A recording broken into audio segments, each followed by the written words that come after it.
thì nó không có chỉ đuổi rồi trong một tổ quân xa một những đặc biệt tiếp phong trào về Yên Châu Sơn La trong ở cho bằng cháu bản sắc văn hóa dân tộc thành phố Bắc Âu ra bây giờ mình còn trong địa bản Bắc Ca đã thể hiện rồi bây giờ trong một tổ quân xa trong cơ sở rồi chỉ cần nữa cô một việc nữa rồi quậy vòng nhà bao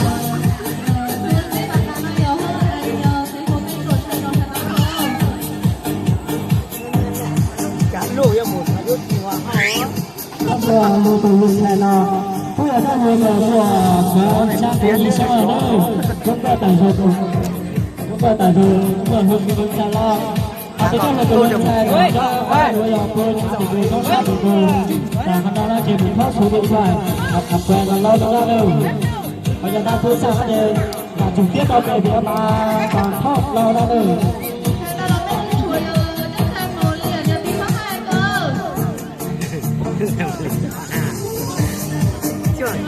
về trường đại học Tây Bắc Sơn La Tây Cơ.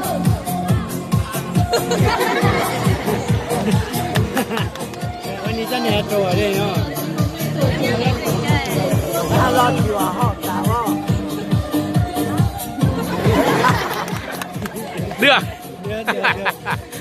nay là tổ chùa hả Đi hắn lại là bằng lá đi tiểu hả chứ trổ là cái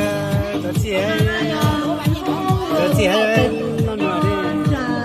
Có 23 tuổi là sinh một mình một đăng ký viết về cho trường cao đẳng sư phạm Sơn La. Mình ước mơ có ba mình ơi các ở số khối ba pha các học sinh với các môn mầm non thế này đó. Rồi tóc bố phim cái gì cũng hỏi là quay kia nó rồi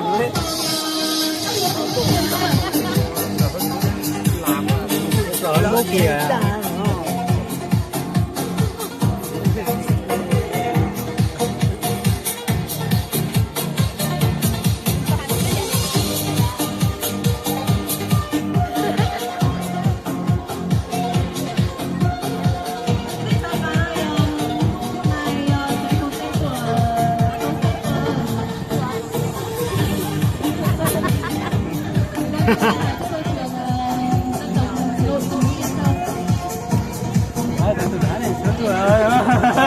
tôi lời kia tôi phát tôi là nhá rồi nó tiền nào đã cao đẳng Sơn La đấy thì Yên một. thì kiếm bố tôi vừa có thể cập thế rồi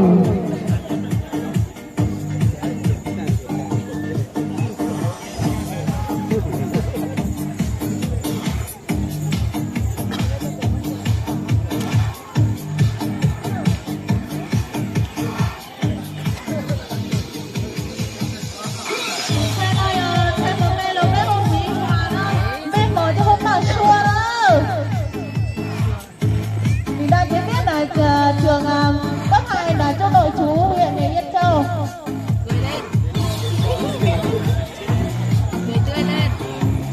chúng ta giờ hôm chạm này nó nghỉ phân đi mua pháo gì sao nhỉ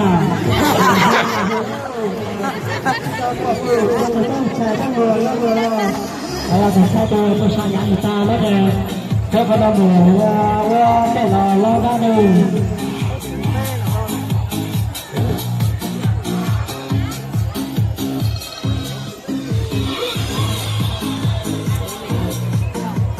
chúng ta đã đưa lên mấy linh nha tuyệt thì tôi có hai tôi rất là cảm ơn để con một cái cây sơn để có khả năng chống lại số nhận số ở đây thôi thì nó chỉ sẽ là vừa nhà thì nó rơi ra một cái giá bây giờ là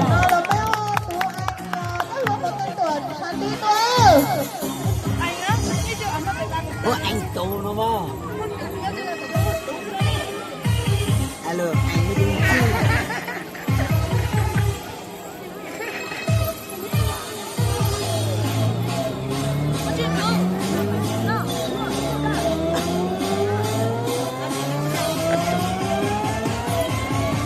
計講啊！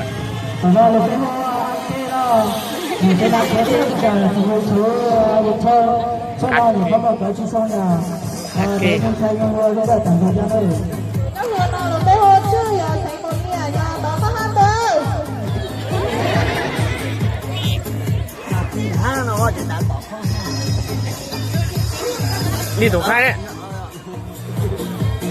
開大有用份咯。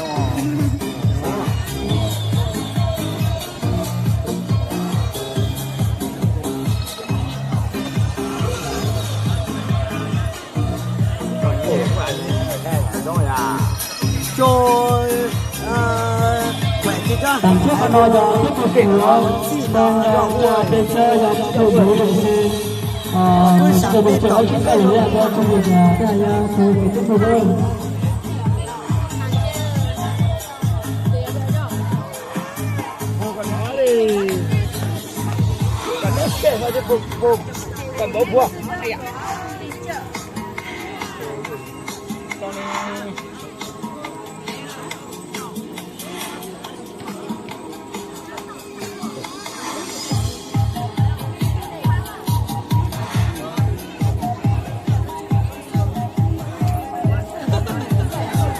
rau cua bỏng á, tự nhiên lùa về.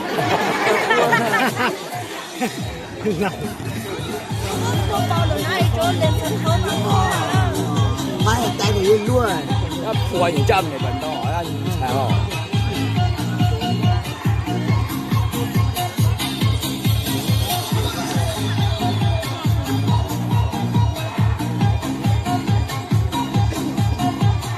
một trận đấu không có ai chúng ta nổi ra chuẩn bị cho mẹ đối đầu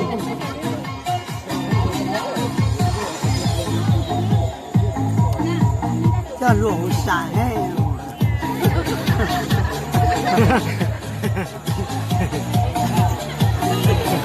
Có bà tuốt rồi á. Bà tuốt quá à. Mắc quá rồi. Theo kìa, các thầy long cẩn thận nó phải rồi, đây là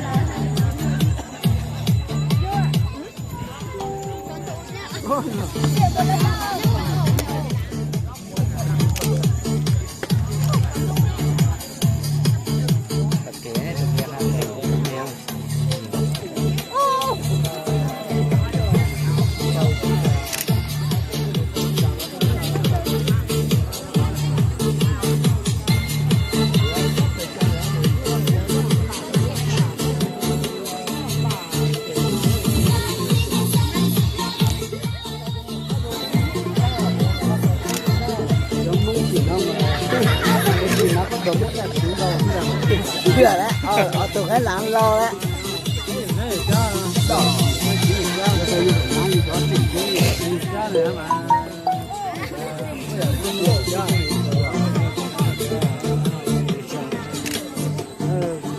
Sẽ tổng kê rồi nó sẽ tổng kê này.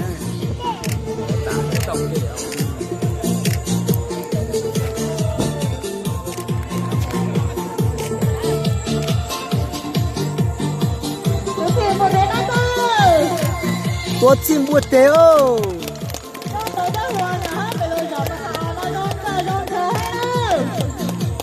Thì từ nhà là hát tuần khác.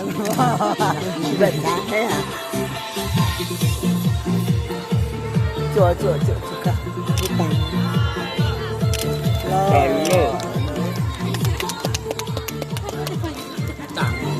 Đá y rồi nó đánh đánh nhỉ? Đá rồi. Đi chùa bán gì nó khai nhỉ? thì quỳ nó nó nó nó nó nó nó